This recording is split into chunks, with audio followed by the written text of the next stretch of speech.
मेरा पड़ोसी अंधा हो गया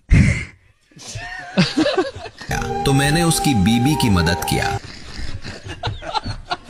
ताकि उसके बच्चे भी अंधे ना हो जाए। उस दिन मुझे पता चला कि भगवान हर जगह नहीं जा सकते हैं, इसलिए उन्होंने मुझे बनाया है। चलते चलते किसी पराई स्त्री से टकरा गया। उसने कहा कि देखकर नहीं चल सकते। मैंने बोल दिया कि मैं पराई स्त्री को नहीं देखता हूं।